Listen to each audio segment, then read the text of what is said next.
Alright, so those of you who've been following me for some time will know that I am actually from the Kingdom of Denmark. And, well, if you've been watching Fox News lately, you'll also know why I'm kind of commenting on this. Yeah, Trish Regan from Fox News actually went out and tried to compare Denmark to Venezuela, and all honesty, as you can see here, I'm having trouble actually keeping a straight face. So I decided to make this video to kind of counter whatever point she's hinting at here, and then hopefully we'll get to the end of this video by some time. Denmark! But you know what? As Shakespeare said, there's something rotten in Denmark. Denmark too, folks, because Denmark's freebies won't cover anything but free.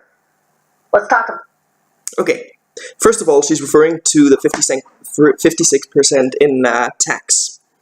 While it is true that Denmark is pretty highly taxed, that does not mean that we don't get anything in return from those taxes. Quite the opposite, in fact.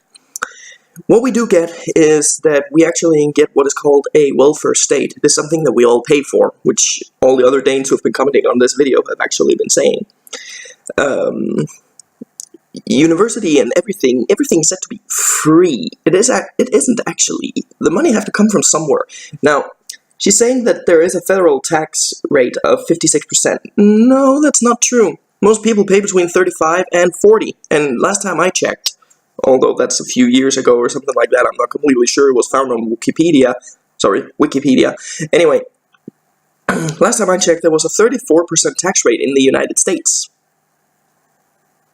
Not sure if that's correct or not, so don't hang me up on it, but at least that's what I saw. Now, on top of that, I pay 39% tax. That's quite a bit of ways to go to 56 from 39. 17% if I'm not mistaken. 56% is actually only for the very, very richest people. Like, it is that tiny 1%, less than 1%, that actually pay that, so you can't really go from that. The average population here pays between 35 and 40%. Okay, so. because we're talking about a tax rate, a federal tax rate of 56%. In other words, everyone in Denmark is working for the government. Are they? Last time I checked, I was working at a company named Linak. Linak.com, check it out. Linak.com. Check it out. Alright, so, everyone's working for the government. Does that mean private businesses? No, it doesn't. Okay, so, now, no one's not really working for the government here. And this doesn't even include the 25% value-added tax. That, everything else there costs 25% more. 25% more. Well, that's something they have in a lot of countries. In Germany, although it is 7% for groceries, and I can't remember how many other percent there is. But yes, the state always do take something. Like, if you look at some of the shops in the US, if not all of them, you actually see a price tag for the actual thing that you're buying. But once you get to the cash out, you get a higher price, which is basically the same. The state is still taking money from you there. So, I mean, take a look at cars. They have a 180% tax on cars. 180%? No, that was actually recently reduced, unless it is the very, very most expensive cars.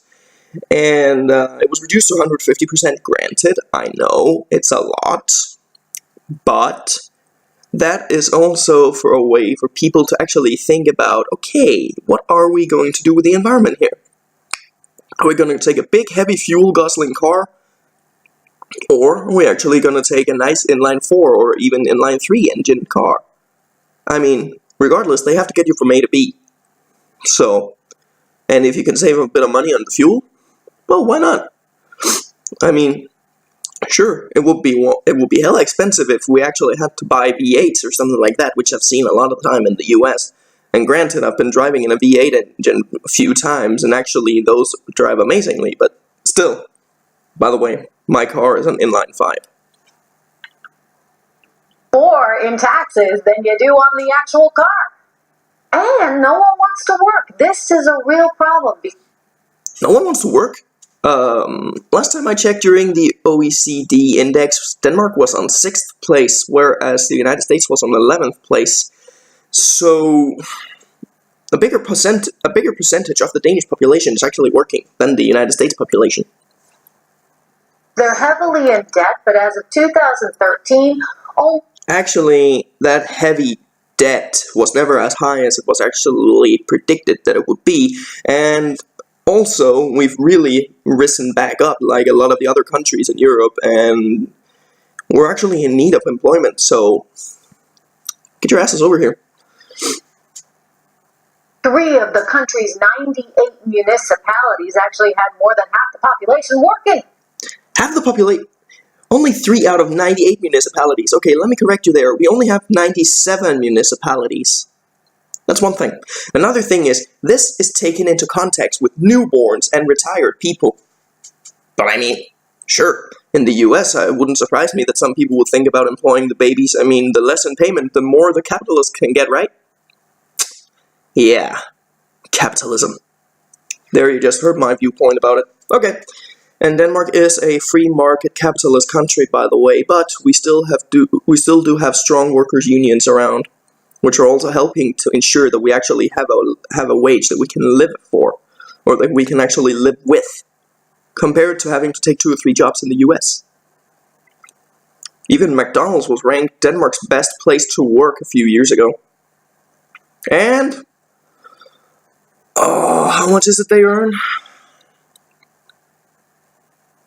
I think it's $20 an hour.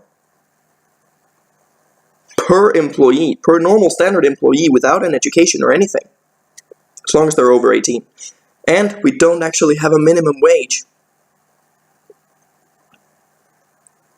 I haven't even gotten to school. School's free. University's free. That's lovely. Yep. And they have a program there. It's supposed to take you 5 years. But you see, not only is school free, they actually pay you. Actually, true, yeah. We do get paid for studying, because back in the 70s, or was it the 80s, it was actually decided by the politicians, who were actually smart and competent back then, that they were actually going to invest in the younger generation. They were going to invest in the future. That's why they wanted people to study more, and that's why they actually granted money for people to study. Isn't it great? Hell, we can study. We don't need a side job. We can have one if we want to. But we don't constantly have to think about a crippling debt that has to be paid for a student loan. We actually have time after school to actually live our life. We have time to go grocery shopping. We have time to make our studies properly. I don't see anything wrong with it. Basically $990 a month to go to school. 900 and... was over 900, but not 999. That also depends. I mean, compared to the euro, the dollar is constantly going up and down. Like, damn. Aren't you getting dizzy? Not bad, eh? No, not bad, actually. You know what happens then? Nobody graduates from school. They just stay in school longer and longer and longer. I mean, nobody graduates. Everyone just stays in school longer and longer and longer. Last time I checked, the Danish population was actually a bit higher educated than the American one. I wonder how that is. This is also a sign that it doesn't just depend on your parents' bank account, whether or not you can actually get a good high education and a good high degree. It depends on your motivation, your dedication, and your hard work. So, yeah. Now again, that brings us back to the high taxes.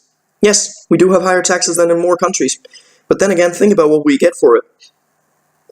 But no, in the US, it's so much more important to waste a lot of money on an hopelessly outdated military, right? What's supposed to take you 5 years is taking everyone 6+ years. No, 5.4 years on average. Mostly because some people do take an extra semester because they feel like there's something that they've missed. Which I can understand completely, and that is fair enough. Because at least, they're going to get it right. And still free of charge. Well, nothing here is free, but you know what? We pay it over our taxes. And think about this. If the United States actually raised their taxes a little bit and actually made sure that everyone would have proper health insurance through the government, think about this, people would actually save a lot more money per month and per year from actually not having to pay private insurance companies because the state would keep them insured. Isn't that great? So yeah, we pay more taxes, but we don't have to pull up our credit card every time we go to the doctor. We don't have to pull up our credit card or take a crippling student loan that we'll have to take 55 years paying back on. Because that's the reality of socialism. As one person who studied Denmark said, nowadays all the kids graduating from school in Denmark, they want to start cupcake cafes. Nothing wrong with cupcakes. I think Magnolia here in New York is pretty successful. Well, I sure wish that was true. I think everyone in Denmark loves cupcakes. Besides, we have some great pastries. And everyone around the world says that, so I sure wouldn't mind. Although we'll probably give a double chin.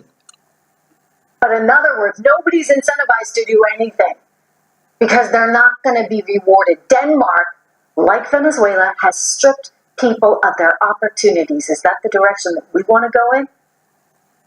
Strip people of their opportunities? I'm sorry. Having a welfare state and actually helping people and actually helping them economically to actually finish their education. Does that seem like stripping people of their opportunities? If anything seems like stripping people of their opportunities, it's the capitalist system of the US. But no, of course, a hopelessly outdated and ridiculously oversized military is so much more important. Bernie Sanders likes it. This woman from Queens likes it. Of course Bernie Sanders likes it. He's an awesome man. And a lot of young Democrats are now looking at these two as their future. Well, one thing that I can say is that Bernie Sanders should have been the only person to actually win the election in the US because he wanted to base a system on how we do it in Scandinavia. And I can't blame him. But nope. People chose the best political comedian that they could find. Well, I think I've pretty much said enough here, but I would like to say this though. Trish Regan, if you ever watch this, please do get your sorry lazy ass to Denmark. I'll gladly show you around the country. I'll gladly show you everything that there is to see. Take you through the government building, in and out. Go to different police stations. Go to see the Little Mermaid if you want to, even. Well, please come to Denmark. Get off your lazy ass at Fox News New York and actually come and see for yourself. I think you'll be surprised. So, well, I think that's basically what I wanted to say. I'm sorry that it didn't really seem like a normal Star Wars video and anything, but really this was too good of an opportunity to pass up. And I regret that I didn't do it earlier, so... Well, regardless, I would like to wish you all a very nice day, and may the Force be with you. Always.